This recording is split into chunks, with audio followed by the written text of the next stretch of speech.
ناظرین، ہم یہ دیکھتے ہیں کہ صحابہ کرام جب حدیث کو روایت کرتے تھے تو ان کے مزاج میں اور ان کی گھٹی میں یہ بات پڑ چکی تھی کہ ہم نے نہ ایک دوسرے کو جھوٹا کہنا ہے، اور جو بات ہم نے سننی ہے اس کی توثیق ہم نے ضرور کرنی ہے، اور اگر ہو سکا تو کوئی گواہ کی ضرورت پڑی تو وہ بھی ہم پیش کر دیں گے، صرف اس وجہ سے کہ کوئی غلطی نہ ہو جائے۔ دین کا معاملہ ہے، رسول اللہ صلی اللہ علیہ وسلم کا معاملہ ہے۔ یہ بھی یاد رکھیے کہ جب کوئی شخصیت اس طرح نمایاں ہوتی ہے تو اس کے جہاں بہت سے حامی لوگ ہوتے ہیں، خیر خواہ لوگ ہوتے ہیں، وہاں بہت سے بدخواہ بھی ہوتے ہیں۔ وہ بھی اپنی طرف سے بہت سی باتیں چھوڑتے ہیں کہ فلاں نے یہ کہا، فلاں نے یہ کہا، اس کی بات کو سنا، ڈسٹارٹ کر دیا، تحریف کر دیا، بدل دیا، اس کے معنی و مفہوم کو بدل کے پیش کر دیا۔ یہ ہوتا ہے۔ آپ صلی اللہ علیہ وسلم تو اللہ کے رسول تھے، آپ کے چاہنے والے دنیا میں تو بہت تھے، اور ایک وقت تھا کہ مسلمانوں کی بڑی عزت تھی۔ نہ چاہنے والے یہ چاہتے تھے کہ ہم بھی اپنا نام ان میں شامل کرا کے کچھ نہ کچھ حصہ ڈالیں تاکہ ہم سے لوگ نفرت نہ کریں، مگر انہوں نے یہ کچھ کیا، اپنی جھوٹ کو اس میں شامل کیا اور نبی علیہ الصلاۃ والتسلیم کی طرف یہ جھوٹی باتیں منسوب کیں۔ تو ایسے لوگ تھے۔ تو ہم یہ دیکھتے ہیں کہ یہ منافق تھے، اور اسی طرح وہ لوگ بھی تھے جو نبی علیہ الصلاۃ والتسلیم کی وفات کے بعد باہر سے آئے اور انہوں نے بہت کچھ جھوٹ مسلمانوں میں عام کر دیا۔ تو صحابہ کرام اس معاملے میں بڑے محتاط ہو گئے۔ وہ بہرحال خائف رہتے تھے کہ ہماری کوتاہی سے دین رسول جو ہے وہ کہیں امت تک غلط طریقے سے نہ پہنچ جائے۔ اپنی ذمہ داری کو انہوں نے بھرپور طریقے سے ادا کیا۔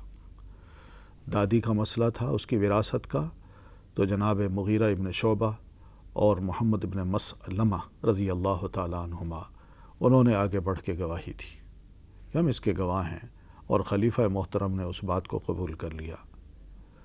ابو موسیٰ اشعری رضی اللہ تعالیٰ عنہ صحابی رسول ہیں، جناب سیدنا عمر رضی اللہ تعالیٰ عنہ کے گھر آتے ہیں، 3 بار ناک کرتے ہیں، کوئی جواب نہیں ملتا، واپس چلتے ہیں۔ اتنے میں سیدنا عمر دروازہ کھولتے ہیں، مغیرہ کو آواز دیتے ہیں، وہ قریب آتے ہیں، فرمایا دروازہ کھٹکھٹانے کے بعد کہاں جا رہے تھے؟ عرض کی کہ اللہ کے رسول نے ہی فرمایا کہ 3 بار کھٹکھٹاؤ، جواب ملے تو ٹھیک، نہیں تو واپس چلے آؤ۔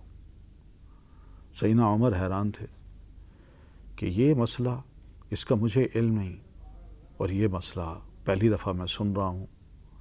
تو انہیں فرمایا کہ تم جو بات کہہ رہے ہو اس کا کوئی گواہ بھی ہے؟ بس اتنا سوال کیا۔ تو یہ بات انہیں الرٹ کر گئی۔ مسجد گئے، پوچھا ابی ابن کعب رضی اللہ تعالیٰ عنہ، انہوں نے کہا میں اس بات کا گواہ ہوں۔ تو دونوں چل کے آئے اور جناب عمر رضی اللہ تعالیٰ عنہ کو اس کی گواہی دی کہ ہاں میں اس کا گواہ ہوں کہ یہ رسول صلی اللہ علیہ وسلم کا ارشاد ہے۔ اس موقع پہ جناب عمر رضی اللہ تعالیٰ عنہ سیدنا مغیرہ ابن شعبہ رضی اللہ تعالیٰ عنہ کو فرماتے ہیں، اور یہ وہ دعویٰ ہے کہ ہم ایک دوسرے کو جھوٹا نہیں کہتے تھے۔ فرماتے ہیں اما انی لم اتہم کا یا ابا موسیٰ، ابو موسیٰ یہ مت سمجھنا کہ میں نے تمہیں کوئی متہم کیا ہے، تم پر کوئی الزام لگایا کہ تم جھوٹ بولتے ہو، ولیکن خشیت ان یتقول الناس علی رسول اللہ صلی اللہ علیہ وسلم، بلکہ اصل بات یہ ہے کہ مجھے اس بات کا ڈر لگ گیا تھا کہ کہیں لوگ نبی علیہ الصلاۃ والتسلیم کے نام پر جھوٹ گھڑنا نہ شروع کر دیں۔ تو یہ گویا خلیفہ محترم کی طرف سے خاموش پیغام تھا ایسے لوگوں کے لیے کہ ہم سنت رسول کے محافظ ہیں۔ کسی نے بھی اگر نبی علیہ الصلاۃ والتسلیم کے نام سے کوئی بات منہ سے نکالی تو ہم اس سے گواہ طلب کریں گے۔ اگر مغیرہ ابن شعبہ سے گواہی لی جا سکتی ہے تو باقی کسی کو نہیں چھوڑیں گے۔ اور ہاں، ایک میسج یہ بھی تھا کہ سنت کے خلاف کوئی غلط خیال پھیلانے کی جرات نہ کرے۔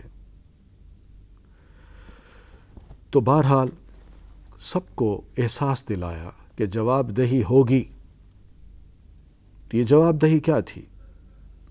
روایت حدیث کہ اس بارے میں سب محتاط ہو جائیں، اور الحمدللہ سب محتاط ہو گئے۔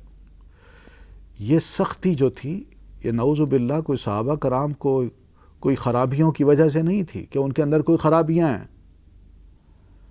نہیں، محض دین کی حفاظت کے لیے تھی، اور اس لیے بھی تھی کہ بہکے لوگ سمجھ جائیں کہ ہمارے منہ سے نکلی ہوئی بات اب چیک کی جائے گی، یا پھر ان کو یہ بھی سمجھ آ جانی چاہیے کہ حدیث رسول کا جو ظاہری مفہوم ہے اس میں مین میک نکالنا شروع نہ کریں، یا پھر یہ بھی کہ حدیث رسول صلی اللہ علیہ وسلم جو ہے اس کو بظاہر دیکھنے کے بعد اس کے اندر سے کوئی نیا مفہوم نکالنے کی کوشش نہ کریں۔ تو بہرحال تساہل کسی قسم کا بھی ہو یا حدیث کو مشکوک بنانے کا معاملہ ہو، یہ اس کے لیے جناب سیدنا عمر رضی اللہ تعالیٰ عنہ کا ایک محتاط قدم تھا۔ اس لیے صحابہ کرام کی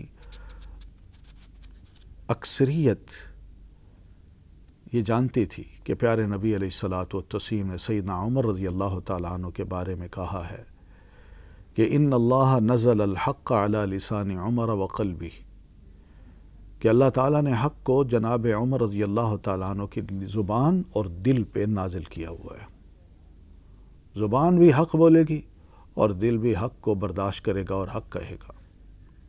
آپ صلی اللہ علیہ وسلم نے یہ بھی ارشاد فرمایا تھا، ان یکن فی ھذی الامۃ محدثون فعمر منہم، اگر اس امت میں کوئی ملہم ہے، یعنی جس پر الہام کیا جاتا ہو، تو وہ سیدنا عمر رضی اللہ تعالیٰ عنہ ہیں۔ ان کی الہامی باتیں ہیں۔ یہ آپ صلی اللہ علیہ وسلم نے جناب عمر رضی اللہ تعالیٰ عنہ کا مقام بتایا۔ تو یہاں ہم یہ دیکھتے ہیں کہ علماء نے بھی نبی علیہ الصلاۃ والتسلیم کے اس ارشاد کو سامنے رکھ کے کہ آپ نے جب یہ فرمایا کہ کفا بالمرء کذبا ان یحدث بکل ما سمع، تو کچھ علماء نے اس حدیث کو پیش کرنے سے قبل یہ سمجھا دیا اور یہ لکھ دیا کہ حدیث کو سمجھے بغیر یا حدیث کو تفقہ کے بغیر بکثرت جب بیان کیا جاتا ہے تو اس کو پسند نہیں کیا گیا، نہ صحابہ کرام کے دور میں نہ بعد کے علماء میں، اسی حدیث کی روشنی میں۔ اس لیے امام ابن عبد البر رحمۃ اللہ علیہ ایک مشہور قول سیدنا عمر رضی اللہ تعالیٰ عنہ کا بیان کرتے ہیں کہ سیأتی قوم یجادلونکم بشبہات القرآن، کچھ لوگ آئیں گے جو مومنوں تمہارے ساتھ قرآن مجید کے بارے میں جو متشابہات ہیں، قرآن مجید کی مشابہ شبہات جو ہیں، ان کو پیش کر کے تم سے جھگڑیں گے۔ تو ایسے لوگوں کا علاج یہ ہے کہ فخذوہم بالسنن، ان کو نبی علیہ الصلاۃ والتسلیم کی سنن کے ذریعے قابو کرنا، ان سے مروب ہونے کی ضرورت نہیں ہے۔ فإن أصحاب السنن أعلم بکتاب اللہ عز وجل، اس لیے کہ جو رسول اللہ صلی اللہ علیہ وسلم کی سنتوں سے واقف لوگ ہیں وہ اللہ کی کتاب کو سب سے زیادہ جاننے والے ہیں۔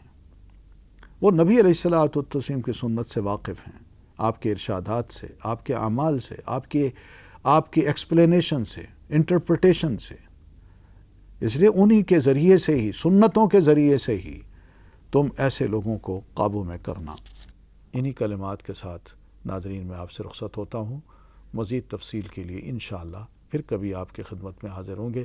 اس وقت تک کے لیے اجازت۔ السلام علیکم ورحمۃ اللہ وبرکاتہ۔